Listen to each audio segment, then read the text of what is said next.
Hi guys, good morning. So today what we are going to do is we are going to discuss substitution nucleophilic reactions. ठीक है? In aromatic compounds. Okay, so we can call this as substitution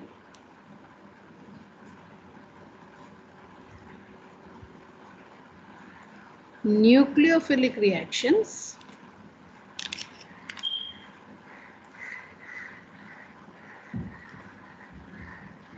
in aromatic compounds. Now what is interesting is, okay, that aromatic compounds, let us take benzene. Aromatic compound benzene लेते हैं सबसे simplest example. They usually prefer to undergo electrophilic substitution. हम क्या prefer करते हैं? Electrophilic substitution. और ऐसे क्यों वो इलेक्ट्रोफिलिक सब्सटीट्यूशन रिएक्शन प्रीफर करते हैं? ना फर्स्ट ऑफ ऑल इसके लिए मालूम होना है कि what is an electrophile and what is a nucleophile. अब न्यूक्लियोफिल वो स्पीशी है, which is rich in electrons, okay, which is electron rich. न्यूक्लियोफिल क्या होता है? Electron rich species. अब ये जो बेंजीन रिंग है इसमें आप देखो 3 पाई बॉन्ड्स है. Each pi bond contains 2 electrons. Okay, each pi bond contains 2 electrons each. तो टोटल कितने हुए? 6 पाई इलेक्ट्रॉन्स हुए. सो 6 पाई इलेक्ट्रॉन्स वो किसी और को दे सकता है. तो जब वो दे सकता है वो इलेक्ट्रॉन रिच है. रिच आदमी ही दे सकता है ना, गरीब कहाँ से देगा बेचारा. तो चीज़ें electron rich species and therefore benzene जो है वो किसी इलेक्ट्रोफिल को, इलेक्ट्रोफिल क्या होता है? इलेक्ट्रॉन रिच है तो न्यूक्लियोफिल कहते हैं, है ना. तो इलेक्ट्रॉन पुअर होगा तो क्या बोलेंगे? इलेक्ट्रोफिल. और हम लोग रिप्रेजेंट कैसे करते हैं न्यूक्लियोफिल को? हम यूजुअली रिप्रेजेंट करते हैं एज NU, और उस पर एक नेगेटिव चार्ज और एक पेयर ऑफ इलेक्ट्रॉन दिखाते हैं, यानी ये इलेक्ट्रॉन रिच है, नेगेटिवली चार्ज है. और अगर इलेक्ट्रोफिल है तो हमको E+, यानी इसमें इलेक्ट्रॉन नहीं है. प्लस मीन्स इलेक्ट्रॉन की कमी है. Okay, E+. So it is electron poor species. Electrophile क्या होता है? Electron poor species. और इसीलिए इलेक्ट्रोफिल नाम है. जिसके पास जो नहीं है उसी के प्रति तो प्यार होगा, है ना. तो फिल यानी love. So it is loving electron. क्यों? उसके पास नहीं है. न्यूक्लियोफिल क्या है? इट लव्स न्यूक्लियस, मतलब नॉट एक्चुअली न्यूक्लियस, बट उसका प्यार ऐसे आदमी से जिसके पास कुछ नहीं है. So it loves to give. okay, it is nucleophil. It loves to give electrons, whereas electrophil loves to gain electrons. तो बेंजीन जो है ये एक्चुअली एक खुद एक न्यूक्लियोफिल है, और इसीलिए इसमें एक न्यूक्लियोफिलिक अटैक होना थोड़ा सा मुश्किल है, because it itself acts as a nucleophile. तो समझो यहाँ एक बेंजीन रिंग है. If I have a benzene ring, you know that these pi electrons are delocalized. तो कोई न्यूक्लियोफिल उसके पास अगर आना चाहता है तो इस पे भी नेगेटिव चार्ज, इस पे भी नेगेटिव चार्ज, तो क्या होगा? There will be repulsion. इसीलिए न्यूक्लियोफिलिक सब्स्टिट्यूशन थोड़ा सा मुश्किल है. ओके, येट न्यूक्लियोफिलिक सब्स्टिट्यूशन होता भी है. तो वो कैसे होता है? बेंजीन रिंग में there are 4 ways in which nucleophile substitution can occur and we need to learn all these 4 ways. आज के वीडियो में मैं एक ही तरीका उसमें डालने वाली हूँ, which is known as SN-AR mechanism. okay?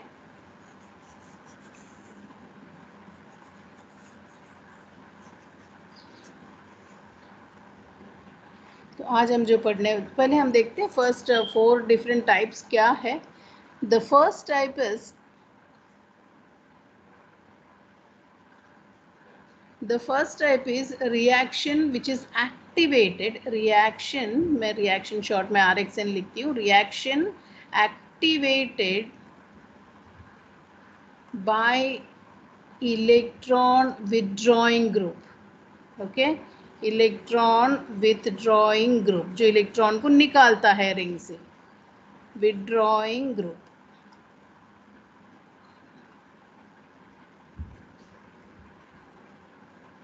जैसे कि NO2. NO2 is an electron withdrawing group. Aldehyde group हो सकता है. These are all electron withdrawing group, and where they should be present? They should be present preferably at ortho or para position to the leaving group.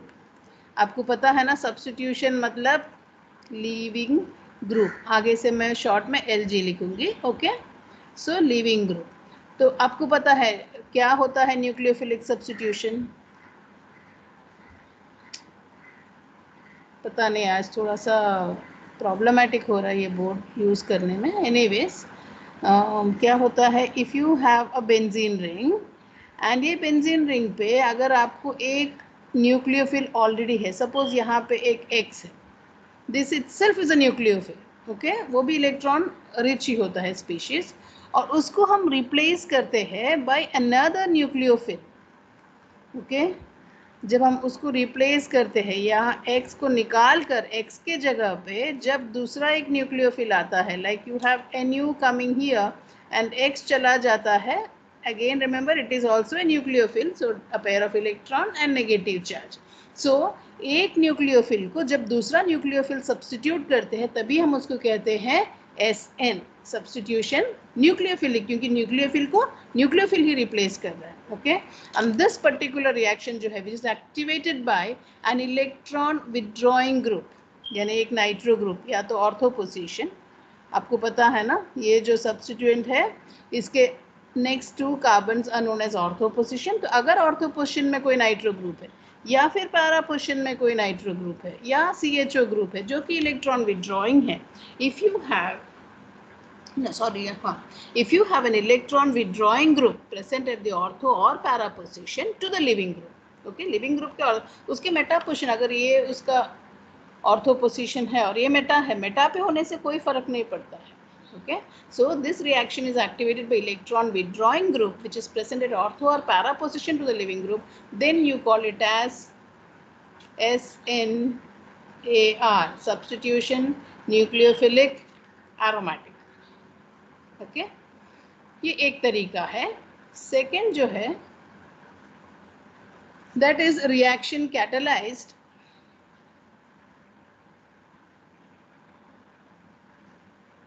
Bye very strong base. Okay, very strong base. अभी हम लोगों को जो strong bases पता है वो है KNH2 या फिर NaNH2 usually. okay, KNH2 very strong base, KNH2 or NaNH2 through an intermediate. okay, and this intermediate proceeding through an intermediate.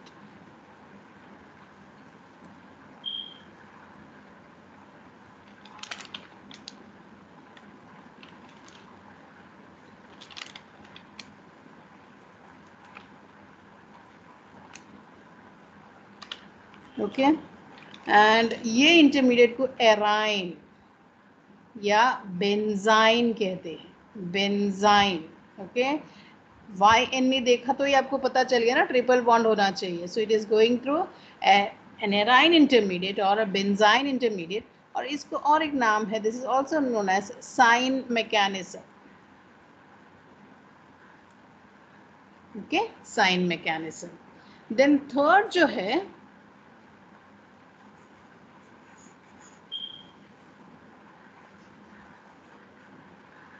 ना, हमने फर्स्ट वाला जो देखा it was a reaction initiated by an electron withdrawing group. तो third वाला हम जो देखेंगे that is reaction initiated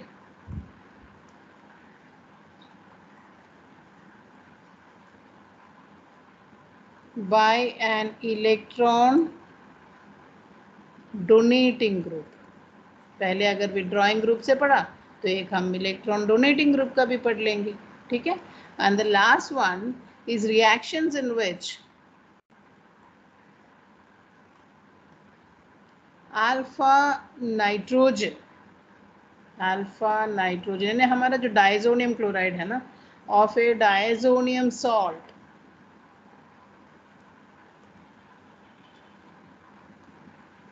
is replaced by a nucleophile. तो is replaced by a nucleophile.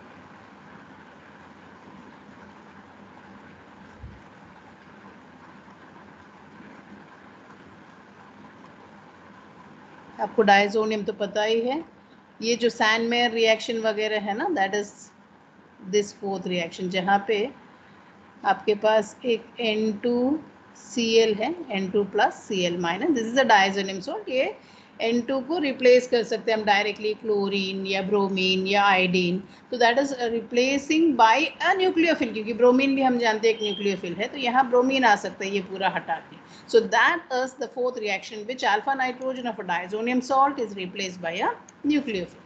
तो आज हम जो सीखने वाले हैं that is SNAR. Okay.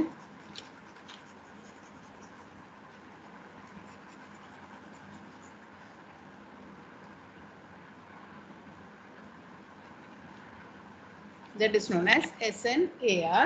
अब ये SNAR जो है ना, it is also known as addition elimination reaction. Okay. It is also known as addition elimination reaction. इसका मतलब ये है कि पहला addition होता है और फिर elimination होता है. So we call this as addition elimination reaction. Addition होता है, addition होने के बाद उसमें से एक न्यूक्लियोफिल जो जाना है, लिविंग ग्रुप है, वो निकलता है। पहले इनकमिंग न्यूक्लियोफिल ऐड होता है और फिर आउटगोइंग न्यूक्लियोफिल जाता है। That is why first addition and then elimination. So you can call this as SNAE also, that is addition elimination. Now this is a two step mechanism.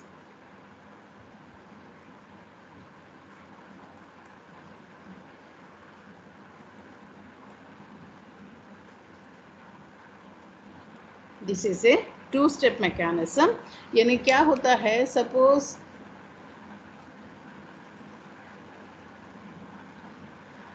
समझो ये आपका न्यूक्लियोफिल है जिसको सब्स्टिट्यूट करना है। This is the nucleophile which is going to substitute it. Then ये जो X है, यहाँ का जो पाई इलेक्ट्रॉन है ना, ये Y आके अपना इलेक्ट्रॉन यहाँ देगा क्योंकि उसको सब्स्टिट्यूट यहीं पे करना है। सो Y will come and give its electrons here. पर अब क्या होगा, ये कार्बन के पास देखो कितने बॉन्ड है, 1 2 3 और 4, पाई बॉन्ड भी है, 4 बॉन्ड ऑलरेडी है।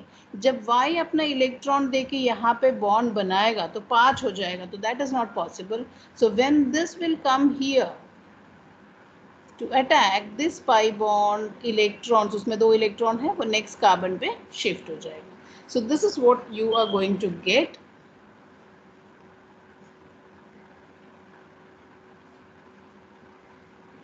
यहाँ पे X और नया इनकमिंग Y भी आ गया। ओके, यहाँ पे Y भी जुड़ गया। Let me make this Y red in colour. Okay, Y अपना इलेक्ट्रॉन्स देके यहाँ बॉन्ड बना दिया, लेकिन ये पाई बॉन्ड, क्योंकि अब वहाँ कार्बन पे 5 बॉन्ड नहीं होना चाहिए, that will shift to the next carbon. तो ये कार्बन पे एक नेगेटिव चार्ज आ गया। बाकी जो डबल बॉन्ड्स हैं वो अपनी अपनी जगह पे ही रहेंगे। सो this is how you will have intermediate being form. And this obviously, अभी आपको पता है कि ये जो इलेक्ट्रॉन्स है ये यहाँ शिफ्ट हो सकता है। यहाँ शिफ्ट होने पर double bond will be formed here, and फिर नेक्स्ट अगर डबल बॉन्ड नहीं हो सकता है, so that pi bond will shift to the next carbon. So you are going to get a resonating structure, जहाँ पर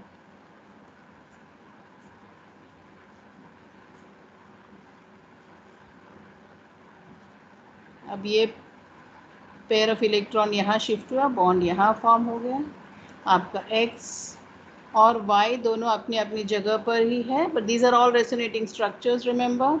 एंड देन ये जो यहाँ जब डबल बॉन्ड होता है तो ये पाई बॉन्ड का इलेक्ट्रॉन इस कार्बन पे आ जाएगा। So you get a pi pair of electrons here, and this bond is as it is. तो ये एक दूसरा रेजोनेटिंग स्ट्रक्चर है। अभी आपको पता ही है कि ये जो इलेक्ट्रॉन है वो यहाँ शिफ्ट हो सकता है, और ये जब यहाँ शिफ्ट होगा, this pi bond, okay, will have to shift to this carbon.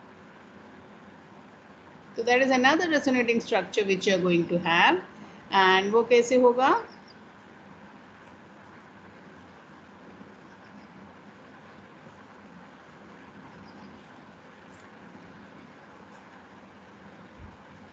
यहाँ डबल बॉन्ड, अभी ऑलरेडी देखो ये डबल बॉन्ड यहीं पे है, ये जो यहाँ पे इलेक्ट्रॉन था ये इलेक्ट्रॉन ये यहाँ बॉन्ड बना दिया, ये आप लिख कर देखो एक बार प्रैक्टिस के लिए। और ये जो पाई इलेक्ट्रॉन है ये नेक्स्ट कार्बन पे शिफ्ट हो गया, तो वहाँ पे अभी आपको एक पेयर ऑफ इलेक्ट्रॉन आएगा एंड यहाँ पे आपका Y और X दोनों है।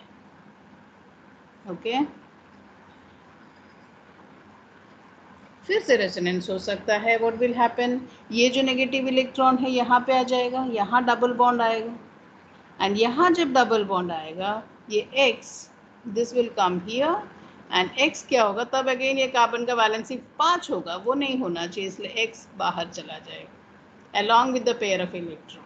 Okay, so that is going to happen minus X and आपको अपना ओरिजिनल बेंजीन रिंग मिल गया, only we have changed the position of the double bonds now, क्योंकि अभी डबल बॉन्ड यहाँ आया और यहाँ पे आपको Y मिला, so X के जगह पे अभी Y आ गया, बिकॉज शुरू में यहाँ पर X था अब Y है, but substitution has taken place through SNAR mechanism.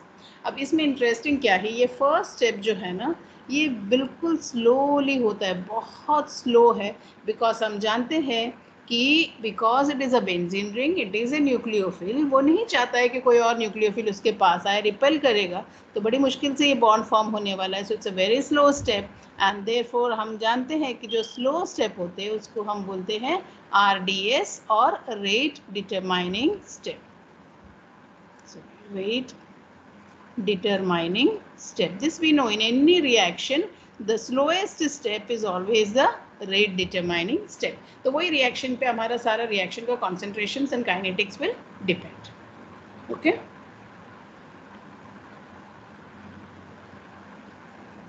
तो ये जो resonating structures है ये सब we know that actually exist नहीं होता है, that is only an imaginary kind of structure and therefore first दो step है, first step is the slow step where Y is going to add and the second step जो है उसमें से X निकलता है, that is a fast step. Okay, X फटाफट निकल जाता है and that is a fast step. So it's a two step mechanism. First step में Y is adding, second step में X निकल जाता है. Okay, तो यूजुअली ये फर्स्ट स्टेप को ही हम रेट डिटरमाइनिंग स्टेप बोलते हैं and therefore it resembles a tetrahedral mechanism. तो यहाँ पे एक इंटरमीडिएट फॉर्म हो रहा है ना, कौन सा इंटरमीडिएट है, जहाँ X और Y दोनों हमारा बेंजीन रिंग पे है, दैट इज एन इंटरमीडिएट।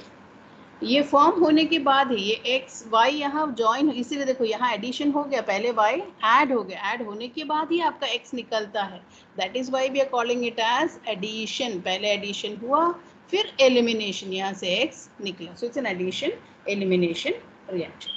अब ये रिएक्शन को अगर मुझे फास्ट करना है तो मैं क्या कर सकती हूँ, I can use a benzene ring on which there is a electron withdrawing group, यानी अगर समझो यहाँ पे एक नाइट्रो ग्रुप होता, okay, and nitro is an electron withdrawing group, तो वो क्या करेगा, ये जो इलेक्ट्रॉन डेंसिटी यहाँ क्रिएट होता है ना वो खींच कर, बिकॉज वो खुद एक इलेक्ट्रॉन को खींचने वाला स्पीशी है, वो इलेक्ट्रॉन को निकाल सकता है, इट्स अ विड्रॉइंग ग्रुप, तो यहाँ पे इलेक्ट्रॉन का डेंसिटी कम हो जाएगा, तो वाई को अटैक करने में ईज होता है, बिकॉज ये जो इलेक्ट्रॉन की डेंसिटी यहाँ पे है वो कम हो जाता है, because nitro group withdraws the electron, वो इलेक्ट्रॉन को अपनी ओर खींचता है और इसकी वजह से बेंजीन रिंग का जो इलेक्ट्रॉन डेंसिटी है वो कम हो जाता है and therefore it is easy to attack. Okay, तो एक एग्जांपल लेते हैं हम यहाँ पे,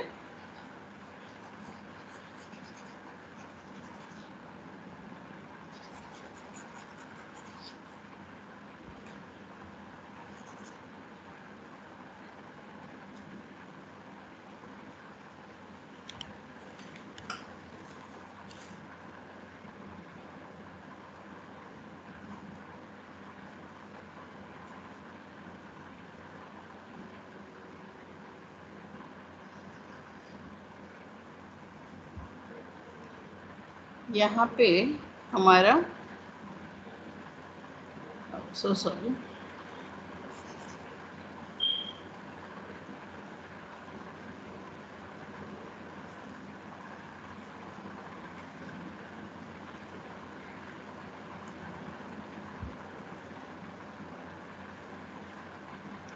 ये हमारा लीविंग ग्रुप है.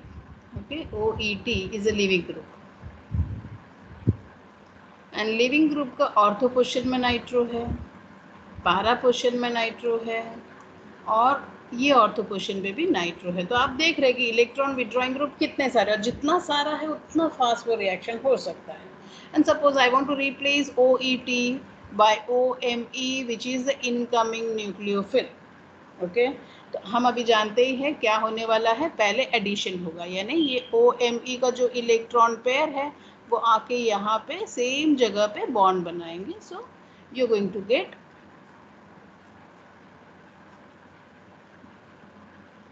यहाँ पे OET पहले से है और OMe ने अब नया बॉन्ड बना दिया. और जब नया बॉन्ड बनाता है, आप जानते हैं कि instead of this I will put a double bond here.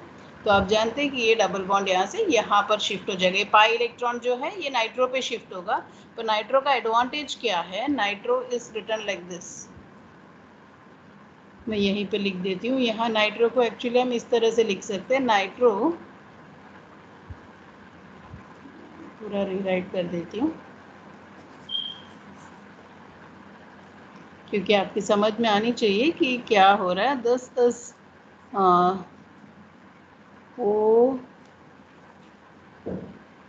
OET. There's a double bond here, there's a double bond here, there's a double bond here, there's a nitro group here. हाँ, again मैंने वो गलती की. Nitro को हम हमेशा ऐसे लिखते हैं. ओके, तो नाइट्रो पे एक छोटा सा पॉजिटिव चार्ज है. ये हमेशा हमको याद रखना है और इसीलिए वो इलेक्ट्रॉन को खींच सकते हैं. तो जब यहाँ पे एडिशन होगा OMe, जब उसका इलेक्ट्रॉन यहाँ पे ऐड होने जा रहा है, तब क्या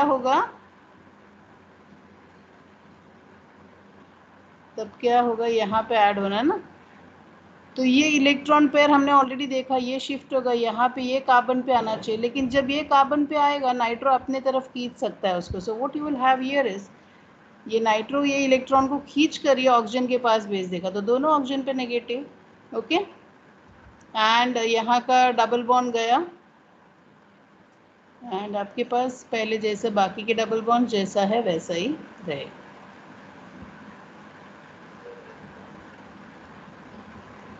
ओके, तो इस तरह से ये इंटरमीडिएट शिफ्ट होते जाएगा. फिर ये इलेक्ट्रॉन फिर यहाँ शिफ्ट होगा, यहाँ आएगा, फिर ये नाइट्रो पे जाएगा वो. Okay, this way the benzene ring जो है अपने अंदर का जो इलेक्ट्रॉन डेंसिटी उसको स्टेबलाइज करता है नाइट्रोजन के और पुश करके. So that kind of intermediate is form. This is an intermediate. और ये इंटरमीडिएट एक्चुअली आइसोलेट कर पाए हैं. We have been able to isolate this intermediate and this it as early as 1902.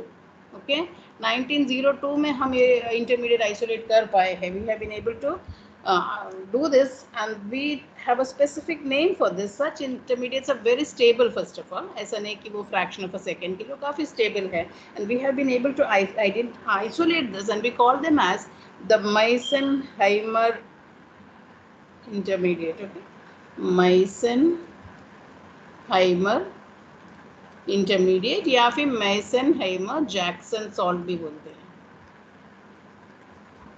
ये जैक्सन लिखना ज़रूरी नहीं, माइसेनहाइमर इंटरमीडिएट काफ़ी है.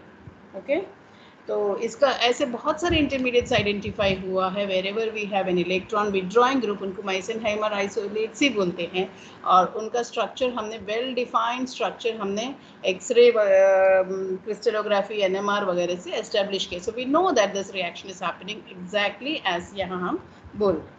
Okay, so this is the first evidence. The isolation of Meitzenheimer intermediate is the first evidence कि reaction two step है और ऐसे होता है. Okay, second जो evidence है ये reaction के लिए, because we need to substantiate ये reaction कैसे हो रहा है. तो second जो evidence है वो है study of the leaving group. Okay, तो leaving group का क्या असर होता है, क्योंकि हमने अभी तक जो इन द SN2 रिएक्शन हम जानते हैं कि यहाँ पे पहले बॉन्ड फॉर्म होता है और फिर elimination of the leaving group होता है. सो हम जानते हैं कि जब ऐसे रिएक्शंस होते हैं ना, हमने सब्स्टिट्यूशन न्यूक्लियोफिलिक SN1 SN2 पढ़ा है, तो वहाँ हम लोग हमेशा देखते हैं, suppose I am having a halide group, okay, suppose I am having an halide group, तो हम हमेशा जानते हैं कि प्रेफरेबली क्या हैलाइड ग्रुप में से निकलेगा, which will be a better leaving group. Better leaving group हमेशा I माइनस होता है ना, I is a better group leaving group than Br, then Cl, then F. यानी F को तो हम सबसे बद्दा लिविंग ग्रुप समझते हैं कि वो लीव करना, उसको सब्स्टिट्यूट करना बहुत मुश्किल है. It is very difficult to substitute F. But यहाँ पे बिल्कुल उल्टा होता है. ओके, ना if I have a reaction जहाँ पे लाइक एक अलग रिएक्शन लेते हैं सो दैट आप लोग थोड़ा सा प्रैक्टिस भी कर सकेंगे. If I take a reaction where I have say NO2, ये इलेक्ट्रॉन विड्रॉइंग ग्रुप होना बहुत ज़रूरी है. जितना ज़्यादा इलेक्ट्रॉन विड्रॉइंग ग्रुप उतनी अच्छी तरह से रिएक्शन होगा. तो सपोज ये लिविंग ग्रुप है और 2 इलेक्ट्रॉन विड्रॉइंग ग्रुप है और मैं यहाँ पे पिपराजिन डालती हूँ. Now we know that nitrogen है, इसीलिए it is a good nucleophile. And then substitution जब होगा देखो ऐसे होगा,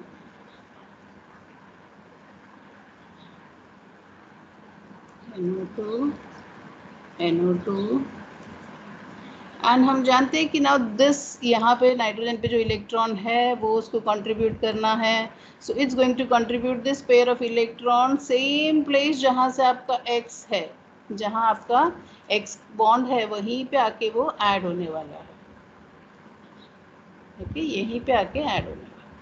हमेशा याद रखो, बॉन्ड स्टार्ट करना जहाँ से इलेक्ट्रॉन है और उसका एंडिंग एरो जहाँ पे वो ऐड होने वाला है, इसको बोलते हैं कर्ली एरो. तो ये भी आपको याद रखना है, आपने छोटे क्लास में पढ़ा है, बट फिर भी एक बार रिमाइंड कर देती हूँ कि ये जो पेयर ऑफ इलेक्ट्रॉन है जहाँ से स्टार्ट होगा वहाँ से आपका एरो का स्टार्टिंग होगा. It will curl and go to where it has to reach, वहाँ पे वो एरो दिखाना है. तो अब यहाँ पे यू हैव X एंड ये कैसे बॉन्ड होगा देखो, N, ओके, एंड देन इस तरह से बॉन्ड होगा और उसके बाद आपका ये X को निकलना है, right. So this X will go out in the next step. तो आपका प्रोडक्ट कुछ ऐसे होगा.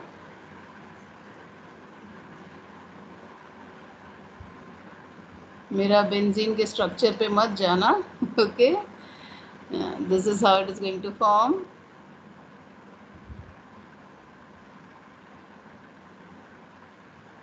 ओके, एंड आपका X निकल गया, -X. This first step is a slow step, this is the rate determining step, and this is a fast step. ठीक है. अब यहाँ हमारा प्रैक्टिस के अनुसार जब हमने SN1 SN2 एलिफैटिक कंपाउंड्स में पढ़ा है, हम जानते हैं कि हमेशा I will go first very easily. अगर I है तो फटाफट आप निकाल सकते हैं और F है तो बहुत मुश्किल है निकालना.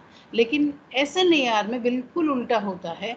F होगा ना तो ये रिएक्शन बहुत फास्ट होता है, ऑलमोस्ट 3300 टाइम्स फास्टर दैन अगर आपके पास I है. 3300 टाइम्स फास्टर होता है ये रिएक्शन. ओके, सो ये पॉसिबल क्यों है? बिकॉज हमने जो वहाँ पे पढ़ा है ना SN1 SN2 में, वहाँ पहले बॉन्ड ब्रेक होता है, ऑलमोस्ट ब्रेक होता है एटलीस्ट. ओके, पर यहाँ बॉन्ड ब्रेक नहीं होता है, पहले पूरा एडिशन होने के बाद ही बॉन्ड ब्रेक होता है. And that is the evidence for this kind of reaction की first addition takes place and then elimination is taking place. Okay, अब जैसे जैसे हैलोजन डिफरेंट होगा आपका रेट ऑफ रिएक्शन में तो थोड़ा थोड़ा तो डिफरेंस आने वाला ही है. बट फ्लोरीन है तो सबसे ज़्यादा है and it is almost 3300 times faster अगर फ्लोरीन है compare to iodine. Okay, iodine होगा तो it will be 3300 times slow.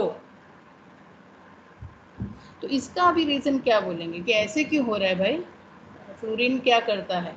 तो हम ऐसे बिलीव करते हैं कि यहाँ जो अगर फ्लोरीन है, सपोज ये स्ट्रक्चर में ये X के जगह पे फ्लोरीन होता सपोज, तो क्या होता है, अब हम जानते हैं कि इलेक्ट्रॉन डेंसिटी को नाइट्रो ग्रुप तो खींच ले ही रहा है, पर हम बिलीव करते हैं कि फ्लोरीन क्योंकि सबसे ज़्यादा इलेक्ट्रोनेगेटिव है, इन चारों में सबसे ज़्यादा इलेक्ट्रोनेगेटिव फ्लोरीन है, वो थोड़ा सा इलेक्ट्रॉन को अपने और भी खींचता है. Okay, so it pulls the electron towards itself. इसलिए क्या होता है, ये जो इलेक्ट्रॉन डेंसिटी है ना यहाँ थोड़ा सा कम होता है, एंड दैट इज वाई यहाँ छोटा सा एक पॉजिटिव चार्ज डेवलप होता है, and because that of that positive charge हमारा न्यूक्लियोफिल तो नेगेटिव है, वो अपने इलेक्ट्रॉन को यहाँ पे डोनेट कर सकते हैं। So that is why fluorine is का प्रेजेंस में the reaction is very fast, क्योंकि फ्लोरीन इलेक्ट्रोनेगेटिव है तो वो इलेक्ट्रॉन को अपने और खींच लेगा। So if you look at this, अगर फ्लोरीन है तो बहुत फास्ट है, फिर अगर फ्लोरीन है तो भी ठीक है, पर आयोडीन होगा तो रिएक्शन काफ़ी स्लो होता है। Okay, so this is another evidence for the existence of two-step reaction where first addition takes place and then elimination. Okay, तो हम थोड़ा सा एग्जाम्पल्स सॉल्व करते हैं इस पे बेस्ड।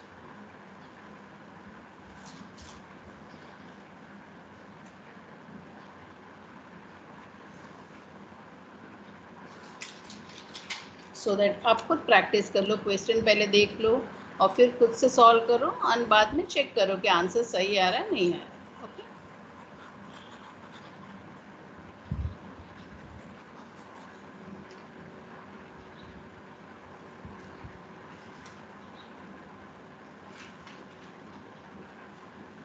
अभी फर्स्ट मैं एक छोटा सा एग्जांपल आपको बता देती हूँ।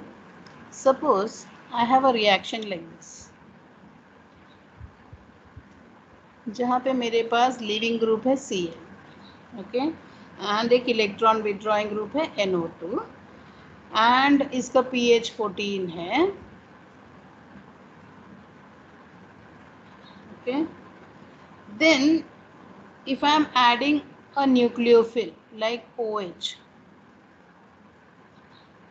हम जानते हैं कि OH will come to the same place। आपको एरो पता है ना, इलेक्ट्रॉन से स्टार्ट करके जहाँ पहुँचना है वहाँ तक पहुँचा देना है। ओके,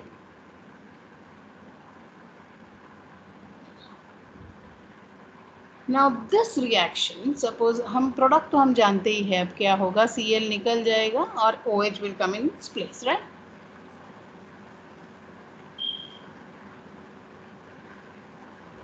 यहाँ पे NO2 because electron withdrawing group तो होना है, then only this reaction is favoured. यहाँ पे आप OH आएगा और आपका Cl निकल जाएगा। हमेशा पेयर ऑफ इलेक्ट्रॉन दिखाना, नेगेटिव चार्ज दिखाना। Okay, now this reaction if it is taking place, what happens is, यहाँ पे एक ही NO2 है, अगर मैंने दूसरा NO2 और एक NO2 लिया, ओके, लाइक मैं यहाँ पे और एक NO2 लेती हूँ, same reactants, I mean same nucleophile substitution, यहाँ Cl, but now I'm taking a compound where the nitro group is present at the ortho and para position, and substitution by OH minus, and then suppose a reaction is taking place, of course the reaction will take place।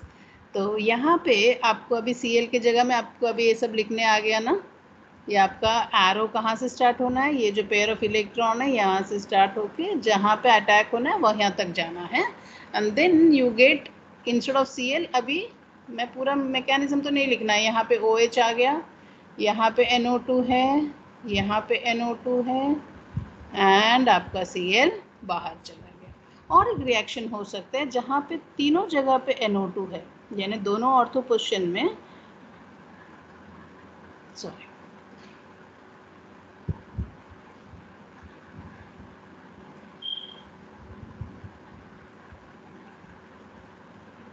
तीनों ortho, दोनों ortho और para position में अगर आपके पास NO2 है,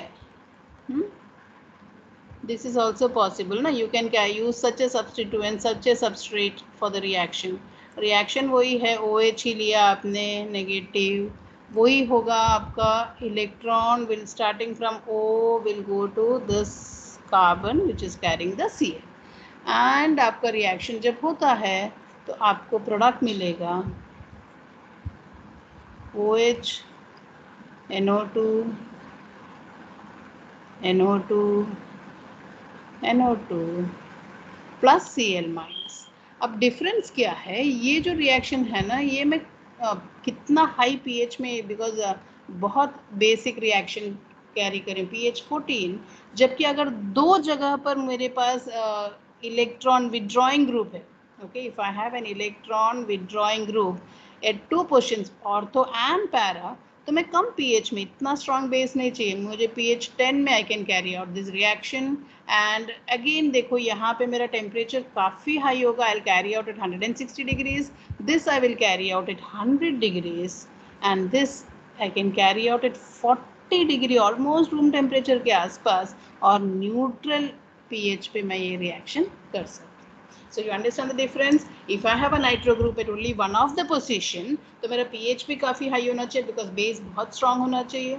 160 degree, that's high temperature भी चाहिए substitution होने के लिए. लेकिन जैसे जैसे आपका इलेक्ट्रॉन विड्रॉइंग ग्रुप का नंबर बढ़ता है, यहाँ 2 है, तो आपका pH भी कम हो गया और आपका टेम्परेचर भी कम हो गया. और अगर तीनों जगह पे है तो pH तो न्यूट्रल ले लिया है at 40 degree Celsius, the reaction takes place. Okay.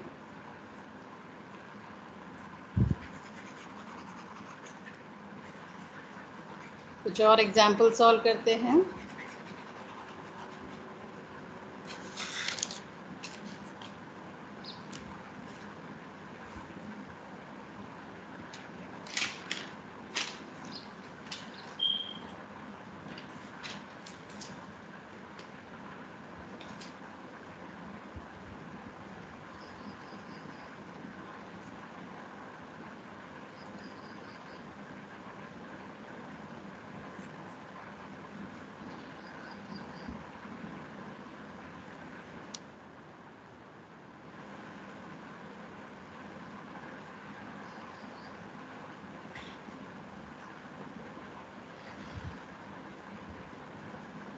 Br, अब देखो यहाँ मैं different electron withdrawing group use करती हूँ, जैसे COH which is also electron withdrawing, और यहाँ एल्डिहाइड यूज करती हूँ which is also electron withdrawing. तो कार्बोक्सिल ग्रुप भी इलेक्ट्रॉन विड्रॉइंग है, CHO भी इलेक्ट्रॉन विड्रॉइंग है. तो there are 2 electron withdrawing groups and I am using piperazine. Okay, piperazine हम जानते हैं उस पर पेयर ऑफ इलेक्ट्रॉन होता है. Nitrogen has a lone pair of electrons. तो सब्स्टिट्यूशन कैसे होगा, अगेन यू कैन ड्रॉ, ये जो लोन पेयर इलेक्ट्रॉन्स है ये आके Br का वाला कार्बन पे अपना इलेक्ट्रॉन देके बॉन्ड फॉर्म करेगा, Br निकल जाएगा. So this is your product that's going to form.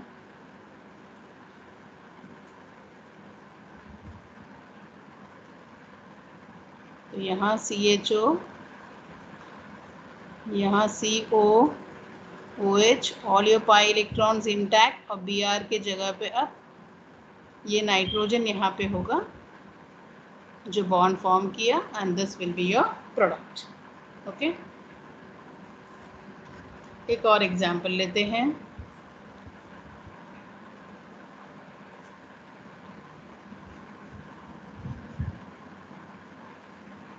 अब क्या करते हैं, this is also electron withdrawing group. Okay, and यहाँ पे अब मैं 3 फ्लोरीन एटम्स दिखा रही हूँ. वी नो दैट फ्लोरीन सबसे जल्दी रिएक्शन देगा, it will be very fast.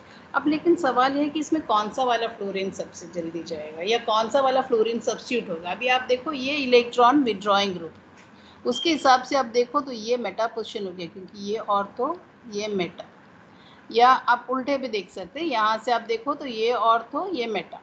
Okay, ये ऑर्थो ये मेटा पोजिशन. इसके हिसाब से भी देखो तो ये ऑर्थो ये मेटा पोजिशन, क्योंकि ये फ्लोरीन के लिए ये ऑर्थो पोजिशन हुआ और ये मेटा पोजिशन.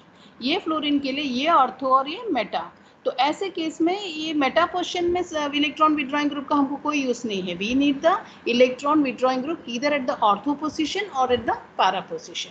अभी आप ये वाला फ्लोरीन को देखो, ये वाला फ्लोरीन को देखो तो ये ऑर्थो ये मेटा और ये पैरा पोजिशन हुआ. या यहाँ से देखो तो ये ऑर्थो ये मेटा और ये पैरा, यानी इसके लिए ये पैरा पोजिशन पे है ये इलेक्ट्रॉन विड्रॉइंग ग्रुप, जबकि ये फ्लोरीन के लिए this is ortho and this is Meta. Meta पे होने से कोई फायदा नहीं है. तो ये फ्लोरीन का पैरा पोजिशन में इलेक्ट्रॉन विड्रॉइंग ग्रुप है, तो ये फ्लोरीन रिप्लेस हो सकता है. Okay, whatever, I will take another nucleophile जहाँ पे नाइट्रोजन है ना वो अच्छा न्यूक्लियोफिल होगा. सो आई एम टेकिंग मिथाइलमाइन. ओके, तो ये इलेक्ट्रॉन पेयर कहाँ पे जाएगा, इलेक्ट्रॉन पेयर यहाँ ये वाला थोड़ा सा लंबा रूट है, लेकिन जस्ट रिमेंबर ये वाला कार्बन पे आने वाला है, ओके, और वो फ्लोरीन निकल जाएगा, क्योंकि आपको याद रखना है कि your electron withdrawing group should either be eight the ortho position और एट द पैरा पोजिशन। तो यहाँ पे फ्लोरीन वैसा ही रहेगा, यहाँ भी फ्लोरीन वैसा ही रहेगा, सिर्फ यहाँ पे now the NHCH3 will be substituted. एक H तो निकल जाएगा, so you are going to get NHCH3, okay, and then F minus has gone out. Is it clear? Of course यहाँ पे आपका इलेक्ट्रॉन विड्रॉइंग ग्रुप तो है ही, वो नहीं जाएगा, okay, so this is your product that is formed. एक और क्वेश्चन कर लेते हैं।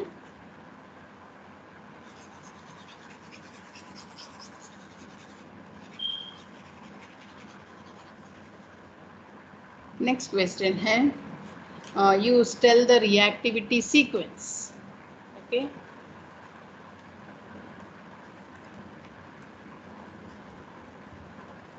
like you have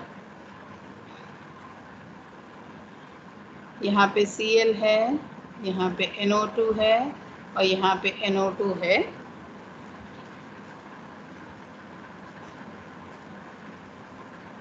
यहाँ पे Cl, NO2, NO2, okay, so this is the first compound, this is the second compound, third जो है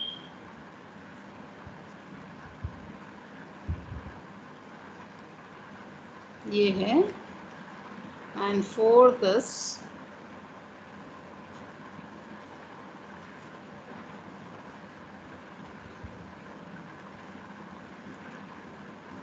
अभी आपको बताना है कि रिएक्शन रेट सबसे फास्टेस्ट किस में होगा। अभी simply just look, this is the leaving group Cl, मुझे करना है SNAR, ओके, तो मुझे यहाँ पे एक न्यूक्लियोफिल सब्स्टिट्यूट करना है Cl के जगह पे। तो आप पहले इलेक्ट्रॉन विड्रॉइंग ग्रुप्स को देखो, यहाँ पे this is the ortho position, this is the Meta position, this is the para position, तो यहाँ ऑर्थो और पैरा दोनों पे इलेक्ट्रॉन विड्रॉइंग ग्रुप है, जबकि यहाँ पे आप देखो ये ऑर्थो, ये मेटा, ये पैरा, मेटा और पैरा पे है, मेटा और पैरा से इतना ये मेटा का तो कोई इफेक्ट ही नहीं होता है, so this will be very effective ortho and para.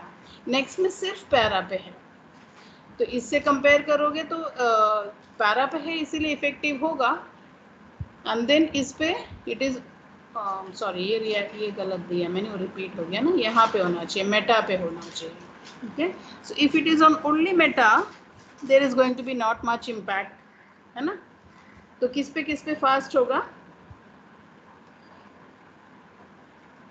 Obviously first तो सबसे फास्ट होगा ऑर्थो पे और पैरा पे, so first is going to be the fastest. अब सवाल यहाँ आता है, यहाँ पैरा और मेटा पे है और यहाँ सिर्फ पैरा पे है, तो जहाँ ओनली पैरा पे है तो वहाँ मेटा का थोड़ा इफेक्ट हमको दिखेगा ही, सो 1 2 3 and 4, so this is the reactivity sequence. I hope you have understood the concept.